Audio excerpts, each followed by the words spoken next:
Hi hello welcome to Revathi's kitchen. இன்றைக்கி நம்ம potato roast எப்படி பண்ணுறதுன்னு பார்க்க போகிறோம். இதுக்கு தேவையான பொருட்கள் என்னென்னு பார்த்தீங்கன்னா, உருளைக்கிழங்கு 5, மிளகு 1/2 டேபிள் ஸ்பூன், தனியா 1 டேபிள் ஸ்பூன், காஞ்ச மிளகாய் 5, உளுத்தம்பருப்பு 1 டேபிள் ஸ்பூன், கடுகு 1/4 டீஸ்பூன், மஞ்சத்தூள் 1/4 டீஸ்பூன், கறிவேப்பிலை, கொத்தமல்லி, எண்ணெய், உப்பு. இப்போ ஒரு 5 உருளைக்கிழங்கை இந்த மாதிரி க்யூபாக கட் பண்ணி எடுத்துக்கலாம். குட்டி குட்டி க்யூப்ஸாக கட் பண்ணி எடுத்துக்கலாம். இப்போ ஸ்டவ் மேலே ஒரு குக்கரை வச்சு அதில் தண்ணி ஊற்றி நம்ம இந்த உருளைக்கிழங்கு எல்லாத்தையும் வேக வைக்க போகிறோம். உருளைக்கிழங்கை பார்த்திங்கன்னா ஒரு 80% நம்ம குக்கரில் விசில் விட்டு வேக வச்சா போதும். ஒரு விசில் விட்டோன்னா நம்மளுக்கு உருளைக்கிழங்கு தோல் உரிக்கிற அளவுக்கு நல்லா வெந்துடும்.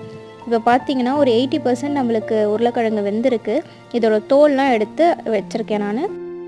இப்போது ஸ்டவ் மேலே ஒரு கடாயை வச்சு அதில் 1/2 டேபிள் ஸ்பூன் மிளகு, 1 டேபிள் ஸ்பூன் தனியா, 5லேருந்து 6 காஞ்ச மிளகாய் காரத்துக்கு ஏற்ற மாதிரி, உளுத்தம்பருப்பு ஒரு டேபிள் ஸ்பூன் போட்டுட்டு இதை நம்ம நல்லா ஃப்ரை பண்ணிக்கணும். லைட்டாக கோல்டன் ப்ரௌன் ஆகிற வரைக்கும் ஃப்ரை பண்ணி எடுத்துகிட்டு இதை நம்ம ஆற வச்சுட்டு நல்லா பவுடர் மாதிரி நம்ம அரைச்சி எடுத்துகிட்டு போகிறோம். நைஸ் பவுடராக அரைச்சி எடுத்துக்கணும்.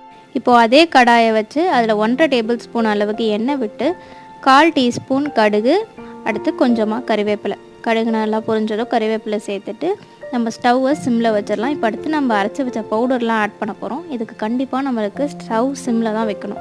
1/4 டேபிள் ஸ்பூன் மஞ்சத்தூள் போட்டுட்டு நம்ம அரைச்சி வச்சுருந்த இந்த பவுடரை நம்ம இதில் சேர்த்துடலாம். சிம்மில் வச்சு இதை ஒரு 2 நிமிஷம் நம்ம எண்ணெயில் ஃப்ரை பண்ணணும். இது கூட இன்னும் 1 டேபிள் ஸ்பூன் எண்ணெய் நம்ம சேர்த்துக்கலாம்.